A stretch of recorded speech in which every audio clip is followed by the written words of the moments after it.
Israel has been poisoned by the psychosis of permanent war. It has been morally bankrupted by the sanctification of victimhood, which it uses to justify an occupation that is even more savage than that of apartheid South Africa. Its democracy, which was always exclusively for Jews, has been hijacked by extremists who are pushing the country towards fascism. Human rights campaigners, intellectuals, and journalists, Israeli and Palestinian, are subject to constant state surveillance, arbitrary arrests, and government-run smear campaigns. Its educational system, starting in primary school, is an indoctrination machine for the military. And the greed and corruption of its venal political and economic elite have created vast income disparities, a mirror of the decay within the American democracy, along with a culture of anti-Arab and anti-Black racism. By the time Israel achieves its decimation of Gaza, Israel is talking about months of warfare that will continue at least until the end of this year. It will have signed its own death sentence. Its facade of civility, its supposed vaunted respect for the rule of law and democracy, its mythical story of the courageous Israeli military and miraculous birth of the Jewish nation, which it successfully sold to its Western audiences, will lie in ash heaps. Israel's social capital will be spent.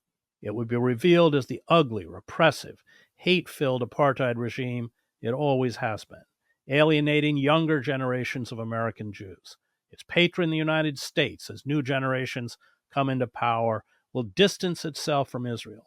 Its popular support will come from reactionary Zionists and America's Christianized fascists who see Israel's domination of ancient biblical land as a harbinger of the Second Coming, and in its subjugation of Arabs a kindred racism and celebration of white supremacy. Israel will become synonymous with its victims the way Turks are synonymous with the Armenians, Germans are with the Namibians, and later the Jews, and Serbs are with the Bosniaks. Israel's cultural, artistic, journalistic, and intellectual life will be exterminated. It will be a stagnant nation where the religious fanatics, bigots, and Jewish extremists who have seized power will dominate public discourse. It will join the club of the globe's most despotic regimes. Joining me to discuss the future of Israel and the decades-long effort by Zionists to dispossess Palestinians from their land is David Hearst, editor-in-chief of the Middle East Eye, an independent website based in London, covering the Middle East in English and French. So I want to focus, David, as I did in the introduction, on Israel itself to begin with, because, at least in my eyes, this genocide in Gaza has kind of ripped back the veil. And I don't know that there's any coming back from this for Israel, but I want to get your thoughts on that. Well, you're dead right. I don't think there's any going back to October the 6th, and it stripped away an awful lot of the fig leaves that at least liberal Zionists, certainly in Britain, were operating under for far too long and getting away with it. I'd like to push back a little bit on that comment that Israel has been hijacked by extremists, because historically, I don't see it that way. I see Zionism as a two-speed venture. You can have the salami slice tactics of the so-called moderate center ground, which is basically one settlement at a time, nothing too much, an awful lot of left and right, these ghastly settlers are here, whatever. The sort of language that Jonathan Friedland, my former colleague, used to talk about again and again. And it was used very cleverly to stop BDS, to stop sanctions against Israel. The argument being that if you sanction the good guys, the right wing will take over. This idea of left and right in Zionism, I think Gaza stripped all that away. And I see Zionism as a two-speed operation. It either goes in salami slices, it either goes bit by bit, quite cleverly, one street at a time, or it goes like Ben Gvir in fifth gear, like a tank, and you literally say, this is Eretz Israel, this is the land of Israel, the biblical land of Israel, we're God's chosen people, we're going to shoot everyone who's around. And the vengeance that we seek or wreak on Gaza is biblical vengeance. Um, and so I'm not sure Israel has been hijacked by extremists. I think the Zionist colonial project was extremist in the first place. And the more you go back, there is no such thing as a proper Israel, a clean Israel. There is always one massacre lurking in the shadows. There is Tantura. There is a whole bunch of massacres. There's the poisoning of the wells. There's you know the history better than I do. So I see Zionism as a two-speed operation, and now it's in fifth gear, and it is going for broke. And the idea that Israel isn't Israel for all its citizens has long been thrown out the window. Excuse me. It's an Israel for Jews only, and the width of discussion about Gaza is much narrower than we in the West like to imagine. So I'd just like to recall a recent event, which is the motion of the Knesset. In the Knesset passed a bill basically saying that they are outlawing the creation of a Palestinian state. And they had two objections to a Palestinian state. The first one was that if we create a Palestinian state, Hamas will take it over and it'll become Gaza in the middle of us, and we can't tolerate that. Okay, all right, you given what happened on October the 7th, you could make a case for that, just. However, what the real intent of the motion was, it says we cannot have a Palestinian state inside the land of Israel. Absolutely where we were 3,000 years ago, 2,000 years ago, etc. And that is the Zionist project. So that has to be a real warning light to everyone who keeps on mouthing in the West. I mean, every single party in the West, the Labour Party in Britain, the French, the Germans, the UN, the US, all talk about a two-state solution. Well, who on the Israeli side is going to take away now 700,000, up more than 700,000 settlers?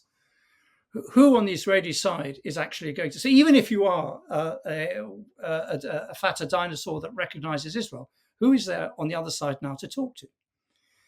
And I think we've really got to challenge the idea of a two-state solution by simply going to the West Bank or inviting everyone to go to the West Bank, looking at all those twinkling lights on the hills and saying, who's going to shift that lot?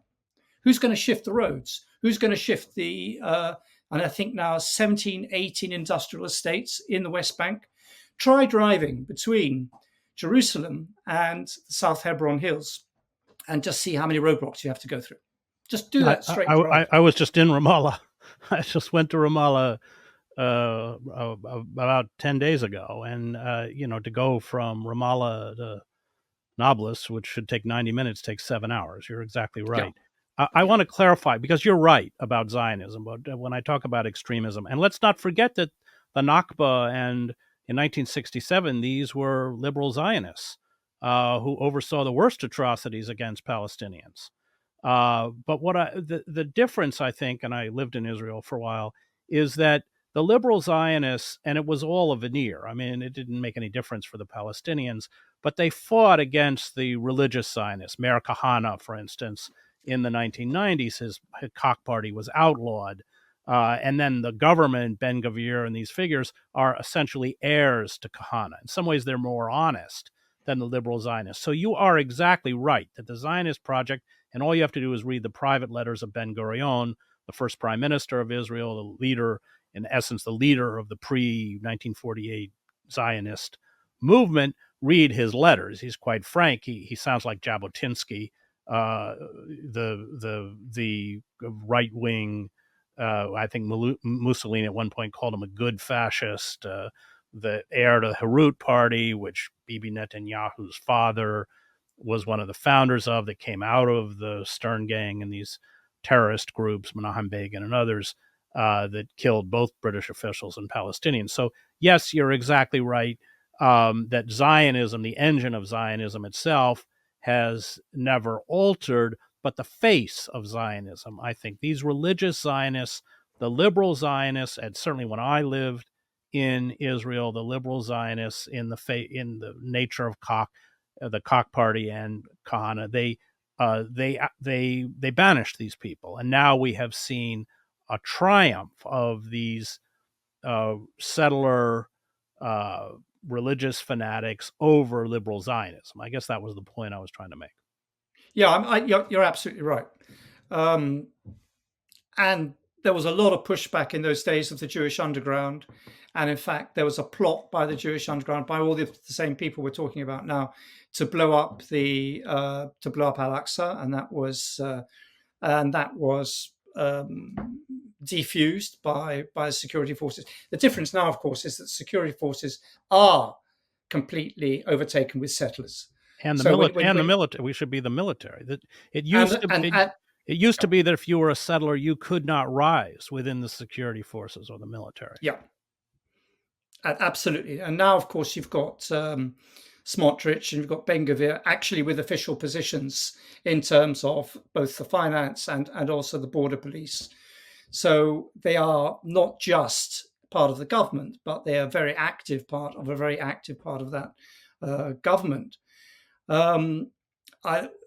I think the point I was trying to make with the Knesset vote was that Benny Gantz voted for it, along with most of the parties. So the idea of there being extremists and moderates when it comes to the Palestinian, when it comes to judicial reform, okay, there's a real battle going on for control between the religious Zionists and the Ashkenazi Zionists, if you want to call them, or people who style themselves in the center ground.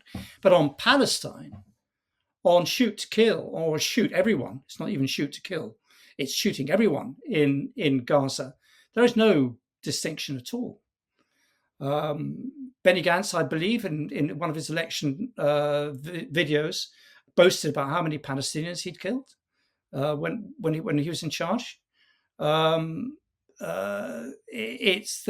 very little pushback. There was a letter sent to all the congressional leaders, I think it was about 48 hours ago, from an impressive array of ex-IDF, ex-Mossad. Tamir was there, Halutz was there, like quite a few big names, basically saying that Netanyahu was a criminal and shouldn't address Congress. But they didn't mention the International Criminal Court or the International Court of Justice. They didn't mention genocide or war crimes. What they were talking about was the submarine affair. They were talking about bribery and corruption. And they were still saying that Iran is an existential enemy and that Netanyahu poses an existential threat to Israel because he's just mucking things up. They're not saying that the whole project is wrong and will lead just to a regional war. They're not backing away from that. They're not backing away from trying to do the impossible and eradicate, uproot Hamas from Gaza. So what we've got to get really clear about is that our idea of left and right, or our idea of moderates and extremists, does not translate to Israeli realities. And when it comes to killing as many Palestinians as they can, everyone is up for it. There is a bloodlust going through Israel. I use the word biblical vengeance, but it is sickening what they think they can get away with and what still has got to come out. One of the most horrifying stories came out of Israeli army. I refuse to call it, by the way, the Israeli Defense Forces, because they're not. So I don't use the word IDF, I say Israeli army. One of the most horrifying tales of the Israeli army came out in an extremely good website, 972, I'm sure you know. And it was the testimony of 6, I think, soldiers, all anonymous, who had been reservists in Gaza. And let me just read you some of the things that they said about how it is that so many civilians have died in Gaza. It's somewhere up at the moment near 40,000, but there's probably another 10,000 under the rubble. If you read the Lancet in Britain, there could be 3 times as many dead, what they call indirect deaths. So that's the scale of it. And you ask yourself, how? Why? How's it happened? Has it all been in fighting? Is it crossfire? What is it? Absolutely not. According to Soldier B, any Palestinian in Gaza can inadvertently find themselves a target. Quote, it's forbidden to walk around and everyone who's outside is suspicious. If we see someone in a window looking at us, he's a suspect. You shoot. Soldier A said that in the operations room, destroying buildings often felt like a computer game. Anyone caught in one of Israel's kill zones could be targeted by, or who was targeted by a bored soldier, could be counted as a terrorist. So there's absolutely no attempt to distinguish between someone carrying a gun or a rocket launcher and someone carrying a bottle of water. And there's another soldier who said that there was a policy of torching Palestinian homes after they had been taken over as temporary locations for soldiers. So they said the principle was, if you move on, you have to burn down the house. And according to Soldier B, his company burned hundreds of houses. Soldier A said, I can count on one hand the number of cases in which we were told not to shoot. Even with sensitive things like schools, approval feels like a formality. No one will shed a tear if we flatten a house when there is no need, or we shoot someone we didn't have to. Soldier S said that the Caterpillar bulldozers clears the areas of corpses, buries them under the rubble, flips them aside so that the convoys don't see them. See the images of people in advanced stages of decay, they don't come out. This is how the Russians behaved in Ukraine. And just none of it is getting through. Now, if peace does break down, and unfortunately I don't think it will, because I think that's locked up, we can talk about this, in Netanyahu's very, very sick brain. But if there is a ceasefire, these stories will multiply and we will get the full horror of war crimes. So the whole Western push to protect Israel, particularly the American push, Biden's push to protect Israel against war crimes, will crumble under a mountain of evidence that is going to come out about actually what happened, what were the deaths, what happened, for instance, in the second time Israel stormed Al-Shifa Hospital. According to my information, they got 800 people out. Most of them were government workers, shot them dead and then bulldozed the bodies and crushed the bodies and pulverized them. That is like, these sort of scenes are scenes reminiscent of Srebrenica. So it's only just coming. I think our support for Israel is just about to tumble under the weight of this truly horrifying evidence, which, it feels like we've been writing solidly now for 9 months, but is underreported. Yeah, I covered Srebrenica. I was there in Bosnia for Srebrenica. Let's talk about what's happening in Gaza. I'm really interested in your take. It doesn't seem to me that Israel really has any clear idea of where it's going at all. There was an early effort, obviously, to drive the Palestinians into the Sinai. Blinken went around and tried to get Iraq and Jordan to accept a certain number, a quota of Palestinians. This was roundly rejected. I was just in Egypt, and the Egyptian journalists were telling me that the military has been unequivocal to the Sisi government that no Palestinian will come over be pushed out of Rafah into the Sinai. So what is its? How do you read where Israel thinks it's going, and then how do you see where everything is going? Well, you're absolutely right. I think it was the Egyptian army, not Sisi, but the Egyptian army that stopped that one. They said, absolutely not. This is an existential threat for the Egyptian state. If you had a Palestinian enclave in the Sinai, and I think Egypt is very, very sore about Rafah being bulldozed because, one, it was a source of income, quite a big source of income. But two, as you know, it was their Palestinian card. It was their foreign policy. Now, Egypt has been made irrelevant as an actor in Libya. It's been made completely irrelevant in Sudan, a country it once ruled. And now it's been made irrelevant in Gaza and Palestine. And that's a big, big deal for certainly the Mukhabarat and the GIS and the general security. So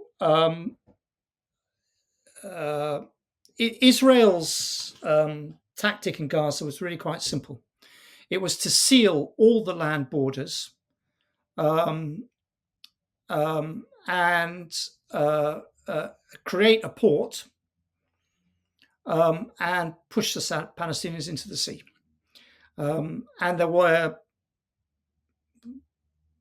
ministers who voiced exactly this. They of course been there's a lot of oral evidence to the for the South African genocide case, and there's a lot of evidence, oral statements about pushing the Palestinians into the sea or thinning out the Palestinian population. In fact, Ron Dermer, who is Benjamin Netanyahu's point man, was asked in December by Netanyahu to develop a plan to thin out the Palestinian population. So ethnic cleansing and another Nakba was absolutely the aim, and still probably is the aim of the Israeli government. In terms of the various options they are trying to do, they're absolutely at sea. They tried two main plans. Firstly, they phoned up all of the 32 tribal chiefs in Gaza, and only one agreed to work with them.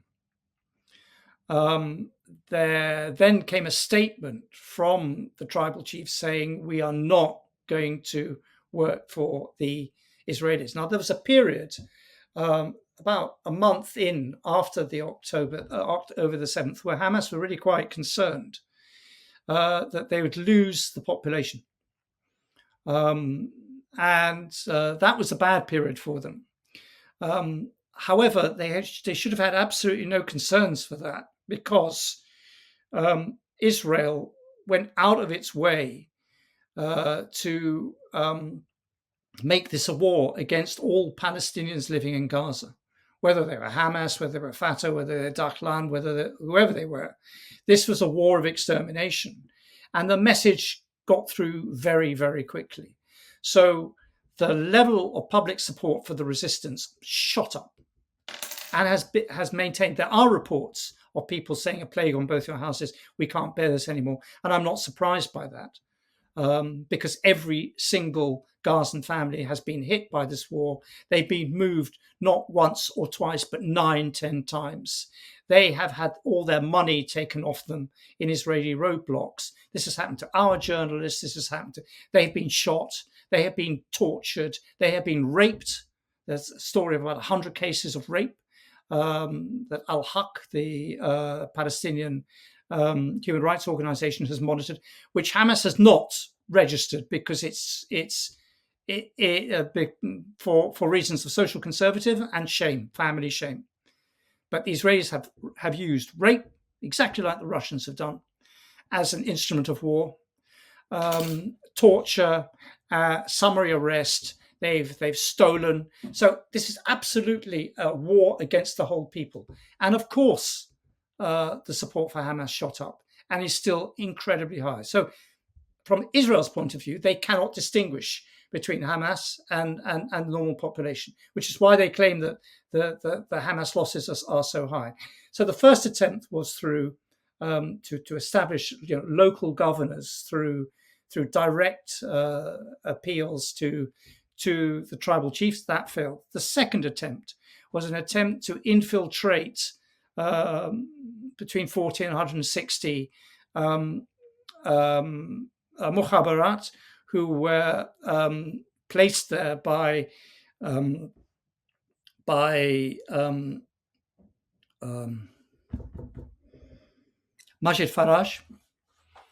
Majid Faraj's people, and they came there under the guise of being a protection to Egyptian aid convoys, and they were rumbled because they were armed.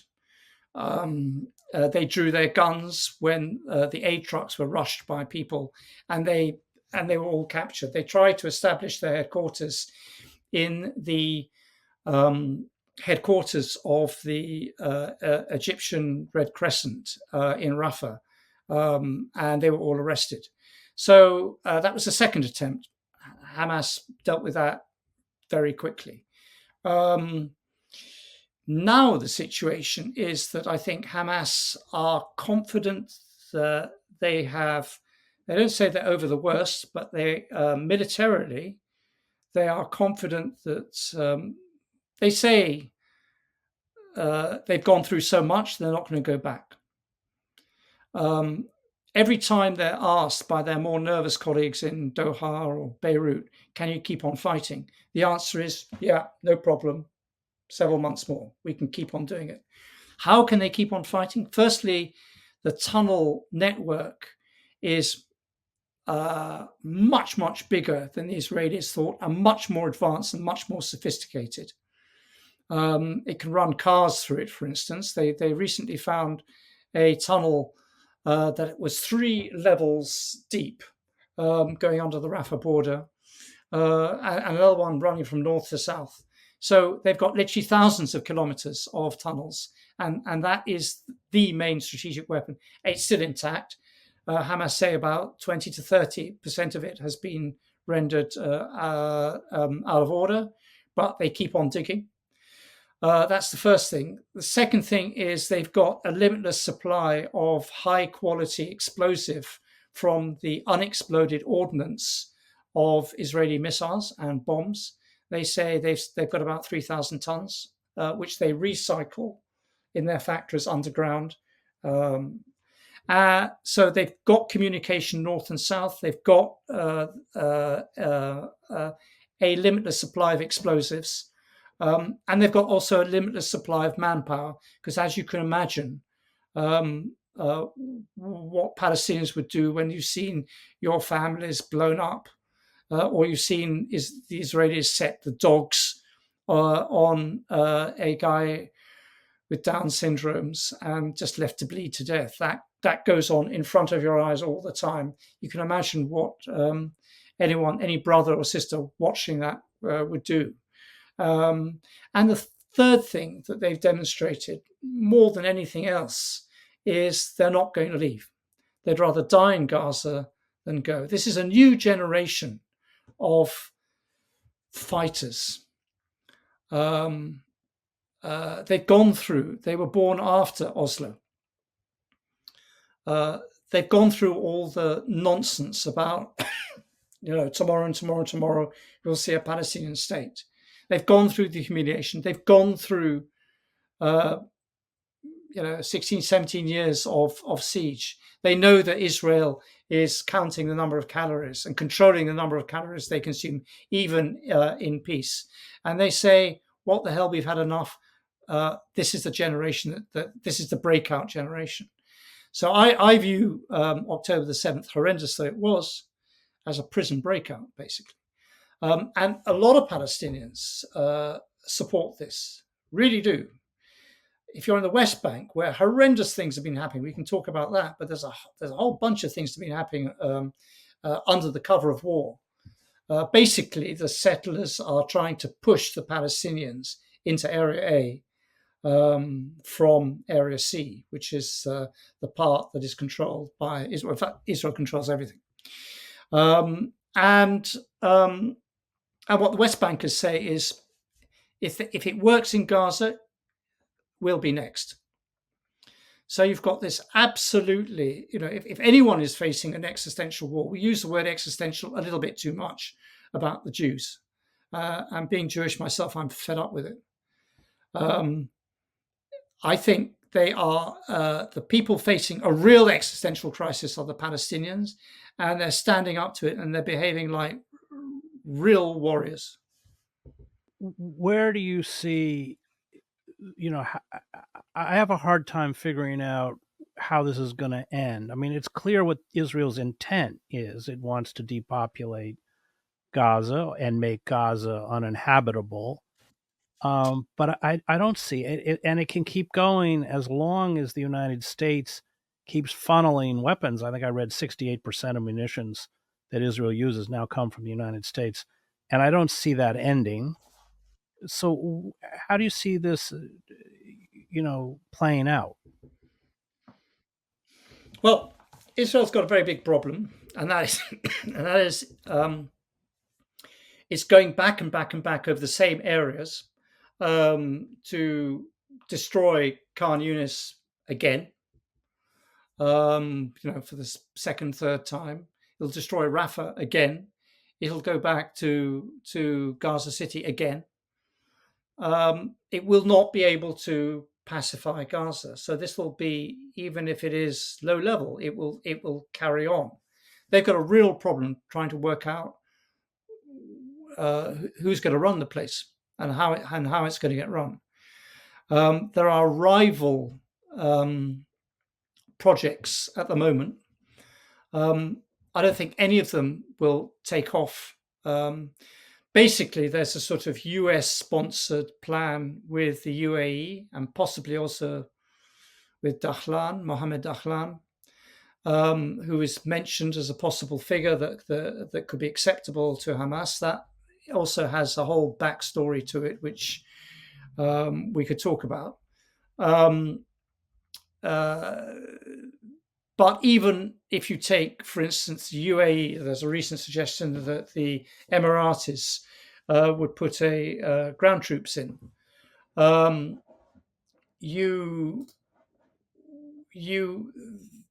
There are conditions that the Emiratis would set for saying that they would put their troops on the ground, and that one of them. For instance, Abdul Khalik Abdullah, who's a political scientist very close to the UAE, said that Abu Dhabi would have several conditions for participating in such an initiative. I'm just reading out. These include an official invitation of the PA, substantial reforms within the PA, appointment of an independent prime minister. Abdullah also emphasized that the Emiratis want assurances the PA would assume control over Gaza and want Israel to commit to a two-state solution. Well, all of that is just like light years away from where we are right now. So even the Emiratis, who are probably closest to the Israeli position, have got a mountain of objections. Then take Dahlan. Dahlan has refused the idea of Dahlan and Hamas talk to each other all the time. You should explain who he is for people who don't know. So Mohammed Dahlan is one of the Fatah strongmen. In 2006, 2007, he was tasked with. He comes from Gaza. He has family in Gaza. He was tasked basically with making a preemptive coup. Hamas chucked his 7,000 fighters out. It was very bloody. And from then on, the siege started. Dahlan then later fell out with Mohammed Abbas, the Palestinian president, and he's now in exile in Abu Dhabi. Dahlan is the basic bag carrier for Mohammed bin Zayed, the president of the Emirates. And he's basically the man who does all the dirty operations for the Emiratis. He funneled arms to Libya. He created arms factories in Serbia. He liaised with the RSF in Sudan just before the coup. He's the go-to guy. Now, on Palestine, he is the deadly enemy of Mohammed Abbas. And Hamas has used this. He's wanted on corruption charges. He's been convicted in absentia. Dahlan says all of these are political charges. But the main rivalry in Fatah is between Dahlan, who continues to pour money into his various camps. Balata camp is loyal to him, for instance. And he's also poured money into Gaza. Now, when Yahya Sinwar came out of jail, Sinwar and Dahlan go back a long way. They were both born in Khan Yunis. They both went to the same school. They went to the same university. They were in prison together partly. And a relationship developed between the two. Now, when Sinwar came out, he was full of praise for Dahlan, accepted money and for weddings, and there were deals being done. And this caused ructions within other elements of Hamas, particularly in Doha, particularly the political guys, and also in Beirut as well. And they stopped this. They said, no, Dahlan is not waltzing back into Gaza. We remember what happened in 2007. But there was still this relationship. And I asked my sources, what was the story behind Sinwar and Dahlan? Didn't they realize, I said to them, that a leopard never changes his spots, that he could be working for the Israelis, the Americans, God knows who. And they laughed and they said they said that during one episode, I think it was before the first Intifada or maybe even during it, they were both at university, Sinwar and Dahlan, and a lecturer was killed by some of Dahlan's gunmen, and Sinwar beat him up to within a fraction of his life, basically. And left him, almost like he didn't kill him, but he sent a message. So I was told Sinwar loathes Dahlan, but you never know. They both could have matured, and they both realized that they need each other. Dahlan, since October the 7th, firstly praised the action. He did not condemn it. He then said this was the Palestinians' right. He's kept very, very closely involved with the whole situation. He has rejected the idea of going into Gaza without the express invitation of the Palestinian Authority and Hamas. Hamas, meanwhile, have said that they are prepared to be flexible about who governs Gaza, by which they mean someone that they are consulted about who may not necessarily come from their ranks. So immediately in my brain, I thought, oh, was this a reference to Dahlan? So there are things going on there. I think the difficulty of composing a Gaza government post-war are multiple. Firstly, every single problem that you and I have covered for the last 20 years has not been solved, like PA, the reconciliation, Abbas's hatred for Dahlan, Abbas's refusal to be a partner to Hamas, whom he absolutely loathes. Israel dividing and ruling, the siege, the whole Western post-Oslo concept that the only people you can negotiate with are the people who recognize Israel's right to exist. All of that comes together, and is concentrated on one small area, and you realize that all the problems still exist. So I don't think any of this is going to materialize. It could be that Hamas does sign. I think Hamas has accepted the ceasefire and Israel hasn't. And that basic ceasefire is on the lines of Biden's speech. He made it far too late in the war, but he did actually make it, to give him his credit, and the UN resolution. And that was very clear. Both were very, very clear. It was very much like the first ceasefire deal that was signed with Ian Burns, the CIA chief, in Cairo and then in Doha. And the people who rejected, of course, was Netanyahu. So then Biden made this, and that the specific parameters of that was that at the end of the first stage, there would be negotiations, and the ceasefire would be permanent, and the negotiations would continue, but it would not allow Israel to go back to war, and that has been the sticking point all along.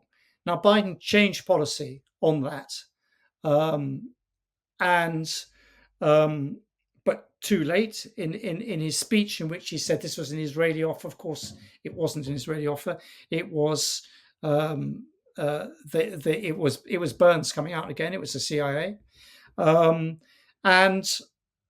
Hamas signed up to it, and Turkey would also have been a guarantor under those circumstances.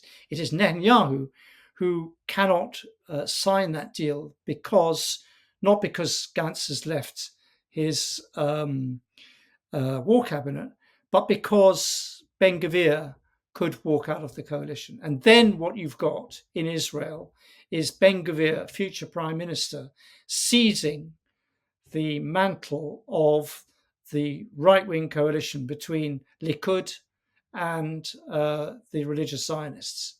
And that is the power, that's the seat at the moment that Netanyahu occupies. And he's terrified that Ben-Gvir could outflank him on that. So I just don't see Netanyahu, except I could be completely wrong. Tomorrow it could happen, in which case Hamas would say, fine, all right, we've come out of the war, we've won. So the principal problem of what happens next in Gaza is the accretion of all of these problems that we've been talking about. The fact that Israel hasn't eradicated Hamas. And if Israel hasn't eradicated Hamas, Hamas is still there as the de facto government. And if you try and impose something on them, it won't work. So the next government has to have the resistance groups' blessing, not just Hamas, but Islamic Jihad and the resistance. And that would be a very, very different government to the one that would be. I mean, if that happens, I think Abbas has got to worry about keeping charge of Ramallah as well, because the same thing could happen there. So all of these things require so much movement that I think my gut instinct is the war will go on. It will become a military occupation. I think the West Bank will become a military occupation as well. And the PA will be there purely as the eyes and the ears of the Shabak of Shin Bet. And you will have, I think at the moment, the last count was something like 650 roadblocks in the West Bank. Everyone shut up in their own villages, and you'll have Israel fighting a soft war, if you like, on 5 fronts. We haven't talked about Lebanon, but that will be the next major offensive. At the moment, I think Israel is too exhausted. The Israeli army is too exhausted. It doesn't have enough tanks to invade Lebanon, and Hezbollah has been doing an extremely good job of knocking out military targets that Israel needs to establish its eyes and ears in northern Lebanon. So I think Israel faces a future of open conflict on 5 fronts. Do you think Israel is intent upon making an incursion into Lebanon? I mean, that's a big question.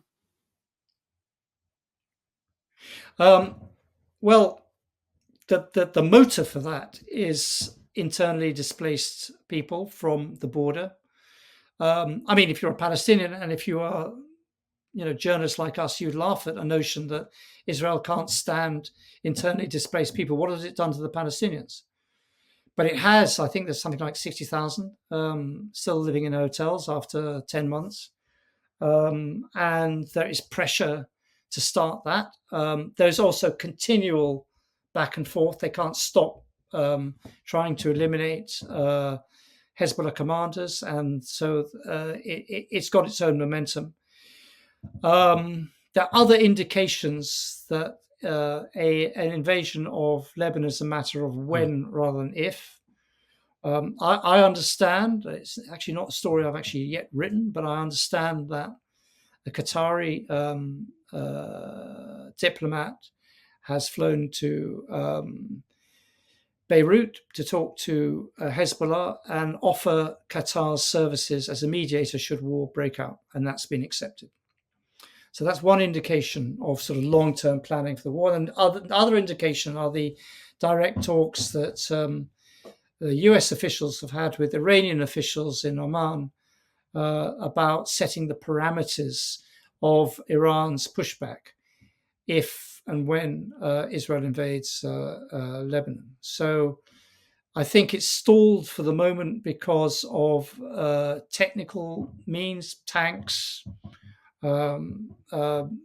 basically hardening their Israeli airfields in the north of Israel, trying to work out how to cope with drones that seem to fly under the Iron Dome, and other missiles as well that fly surface to surface, trying to counter the latest Hezbollah missile. But at the moment, they say exactly the same thing applies to those northern communities as apply to southern Israel, and we're going to have to deal with the threat. I think, however, we're in a new era where they can't just simply pick off militias and targets one after the other. You remember the phrase, Chris, that they used to mowing the grass lawn. cutting exercises, or mowing the lawn. Those sort of deeply odious, suburban sort of understatement. I think that era is gone. I think several things have changed about this new era. I don't think they can dictate now who is going to be the next leader of the Palestinian Authority. Certainly, they can put a new Quisling in. They could put Majid Faraj in, or they could put in Hussein al-Sheikh. But they've got no legitimacy on the ground. If Abbas goes, those two go. It's very, very interesting talking to Hani al-Masri, the veteran commentator who once used to be close to Abbas, on basically how weak Fatah is at the moment and how many people are looking in different directions. So I don't think that era is over. I think that era is over. And I think certainly mowing the lawn is over, because the guys whose cuttings you are, whatever horrible metaphor goes, the grass you are cutting is fighting back, and it's fighting back with missiles that are asymmetric and that can do you real damage.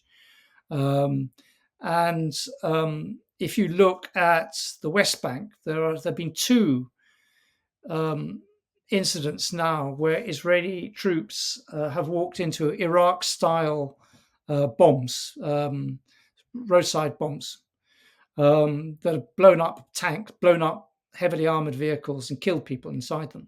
One soldier in particular, or they walked into buildings and then they got blown up. The level of resistance in the West Bank is increasing technically all the time, and Israel is using, to avoid using soldiers, it's using F-16 aircraft, and that reminds me, and I'm sure it must remind you, of the Second Intifada, where they were bombing targets with aircraft, the camps with aircraft, and they're doing the same now with drones. So this isn't a question of pouring troops on the ground. These are battlefields conditions where they reduce Nur Sham's camp, for instance, to or areas of it to rubble, or Jenin, where I was in fairly recently. So the war in the West Bank is growing as well. And you were in Jordan. You must have noticed how angry people were in Jordan. Yeah, very. Particularly, interestingly, the East Bankers as well, not just the Palestinians. Yes, and they threw Hiba Abu Salah, the investigative journalist, in prison for her coverage of Jordan's collaboration in shooting down the Iranian missiles that were headed for Israel for a year, along with her exposure of the companies that, to break the Yemeni blockade, are transporting goods from the UAE and Saudi Arabia and Jordan to sustain the Israeli economy. There was another very small story in Jordan that I think happened, must have been while you were there, and that was an ex-soldier from Man, which, as you know, is in the south of the country. And according to Jordanian law, soldiers, after 20 years of service, can apply for a housing loan from the army. It's a lot of money, and the family uses this to build houses, and it's a bit of a perk. He died, and on his death, the family were told by the lawyer that he donated all the money from that loan to Gaza. And that's quite an interesting sort of vignette about what people feel about Palestinians. I don't know whether he's Palestinian or not, but he certainly didn't come from a Palestinian town in Jordan, and the level of anger is enormous. So when we're talking about a new era, yes, you could have Donald Trump and his great friend, Crown Prince of Saudi Arabia, Mohammed bin Salman, signing a piece of paper for lots of money, I assume, to both the Trump families and to him, normalizing relations with Israel. But it would mean so much less. And I actually don't think he would do it. I think he's too shrewd for that now.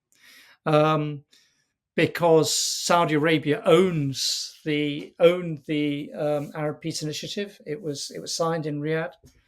It's very proud of it, and it still thinks it's the basis for peace. So, and the whole idea, as you know, of the Abraham Accords was to leapfrog the Palestinian veto.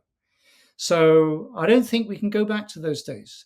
And I think Blinken and Biden's foreign policy is in shreds, literally in shreds.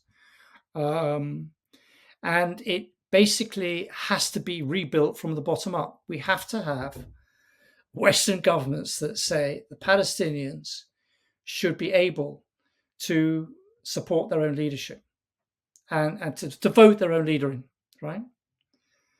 And we shouldn't have a veto on that. And then they come and talk to us and they say, right, let's talk about a solution. But to say to fight against all national unity governments, to say the next Palestinian should be, someone that we've chosen, to keep the whole entity weak, all of this is a total disaster for the West. I'm not talking about for Israel, for the West. A Palestinian state is never ever going to be accepted. And then they should ask themselves this question: which Israeli leader is actually going to evict hundreds of thousands of settlers? Where's it going to happen? So, and if you cannot answer that question, you then say, why are you talking about a two-state solution? You've got to ask yourself those questions. And no one is asking that. They're all just saying, oh, well, it'll all be decided by negotiating. Where? Did you see Trump's map for a Palestinian state? It was some sort of it was a rubbish dump in East Jerusalem, and it was an enclave in the Nakba. Do you see that map? It was amazing. That's peace, is it? I mean, so it's not going to happen. Is Western policy actually going to do the sea change that we're both thinking about and knowing about and doing it? I don't know, but it's collapsing under the weight of its own contradictions at the moment. And this brings me to the cost of Israel. I mean, Elon Pape is talking about the imminent demise of the Zionist state. There are clear signs of stress. First of all, economically, Israel is suffering terribly from this prolonged conflict. It has now revoked the prohibition on conscripting religious youth who were exempt, Orthodox youth, into the army. It has expanded the amount of time by which soldiers must serve. And there are reports of thousands of very severe Israeli casualties. I mean, the distances are very small, so somebody with a very serious wound can be airlifted quickly out of Gaza and kept alive, but is probably invalided for the rest of their life. So let's just close by talking about, when in Pape, I certainly somebody who knows more than I do. I mean, he's talking about the disintegration of the Zionist state. A lot of people do. I think there's a lot to what Ilan Pappy says. He always was an anti-Zionist. So and the number of people who or Israelis who think like him can be counted on the fingers of one hand. Basically, there is an overwhelming consensus for carrying on this war in Israel amongst all sections of the Israeli public. But there are huge tensions in Israel about how the war was prosecuted. Particularly, the central tension is the obvious fact that Israel has been killing its own hostages through military action, obviously, and the narrative from Israel that Israel is pushing Hamas to release hostages is nonsense. It is the exact opposite. The main killer of the hostages has been the bombing campaign. So there is a huge protest about getting the hostages home, and getting the hostages home means ending the war, basically. That's one set of tensions. The other set of tensions I think you mentioned is the number of severe injuries. We don't actually know. I think there's a figure of 4,200, 300, but I think it's many more. It's more like 10,000. And that has had a big effect, particularly amongst reservists who are also students, small businessmen, who are the very much the engine of Israeli citizen military state. It was the reservists who could keep the economy going.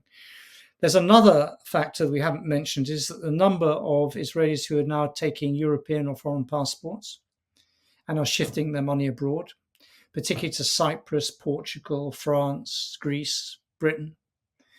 That's another indication of the fact that the Ashkenazi Jew, the European Jew, the second, third generation of the Holocaust generation, don't have as much faith as they did that they'll be able to live in Israel.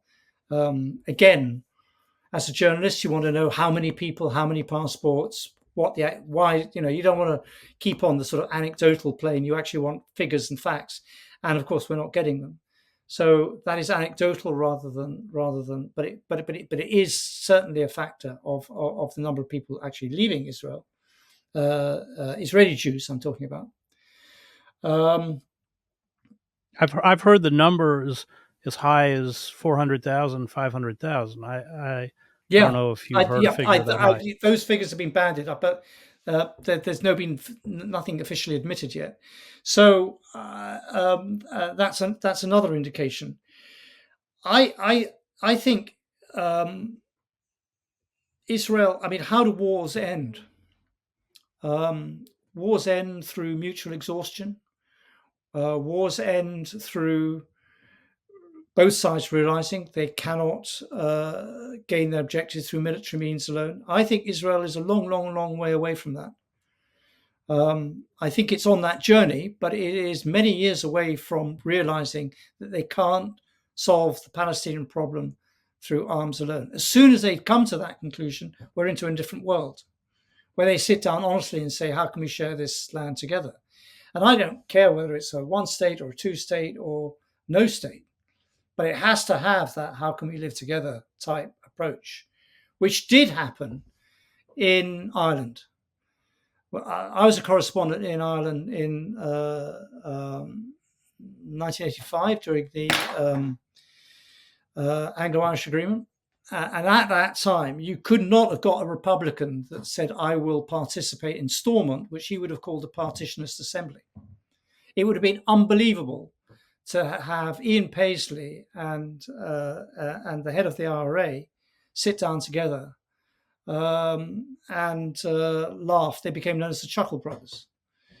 Inconceivable that. But that was only a decade away or 15 years away from the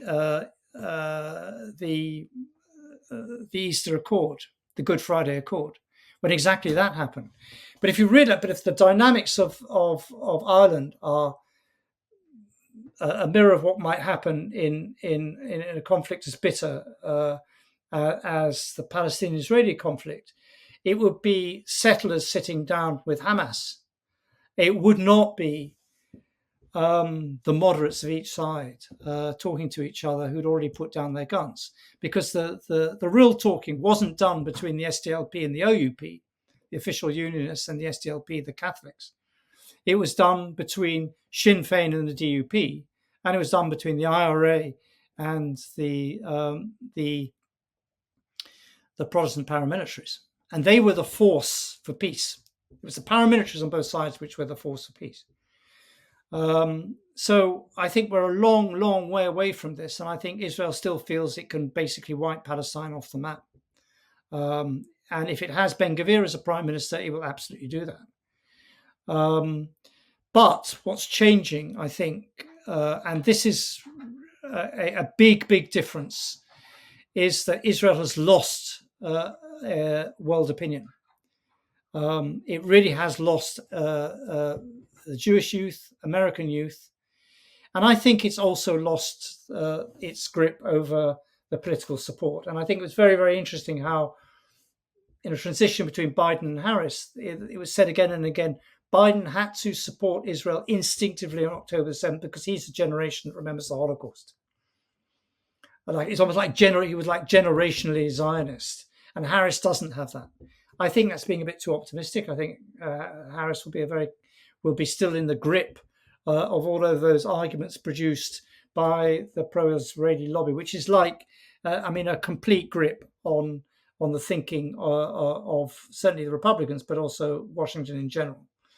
But they must have realized that, Biden's strategy of, the classic bear hug, the closer that you hug Israel, the more you impede it to do its worst, and eventually it goes. That's gone as well. That era has gone. That was typical Tony Blair rubbish.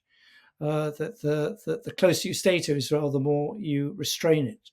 We're now talking about no longer wars that last 45 days or 50 days. We're talking about permanent war. And that theory doesn't work anymore.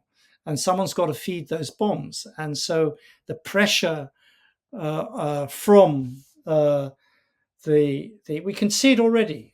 We can see it in Michigan, that Michigan's refusal to vote for Biden was an element. I'm not saying a key element, but was one element in Biden thinking that he couldn't win the next election, because Michigan's one of the key states. A very interesting similar thing is happening to the Labour Party as well.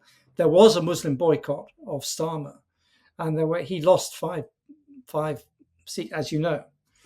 Including, he got less votes than Jeremy Corbyn. Yeah, he did 300,000 less than Corbyn did in 2019, the disastrous election then, when you had Labour fighting Labour. But 3 million votes less than 2017, which was the height of Corbyn's power. And so, some very, very interesting Labour now say, oh, they were intimidated, and so they're investigating electoral intimidation. This is absolute rubbish. No one was intimidated.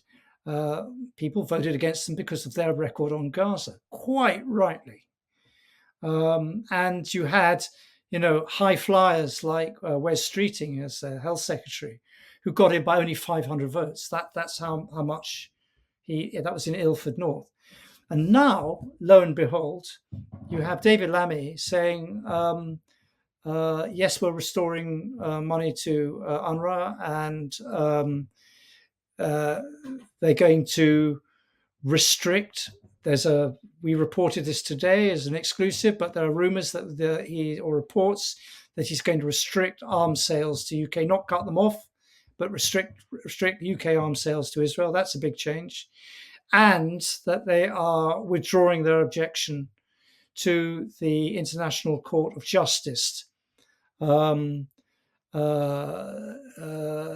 genocide case. And that objection is one that America is going ahead with, which is to challenge the ICJ's jurisdiction over Palestine, based on the fact that there was a treaty that called the on Oslo, the Oslo Accords, the Camp David Accords, which said that the Palestinian Authority couldn't arrest Israeli soldiers in the West Bank.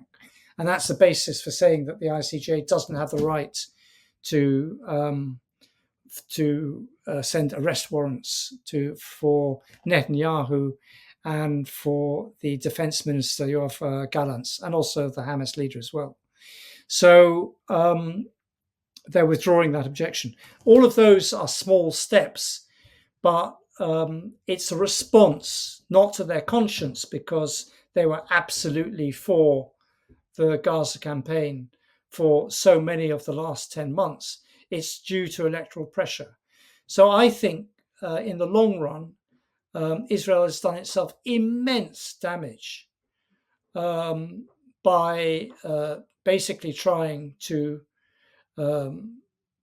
extinguish the Palestinian problem militarily once and for all, which is undoubtedly what the IDF has been trying to do. Great, thanks. That was David Hearst, editor-in-chief of the Middle East Eye. I want to thank the production team, Diego, Sophia, Thomas, and Max. You can find me at chrishedges.substack.com.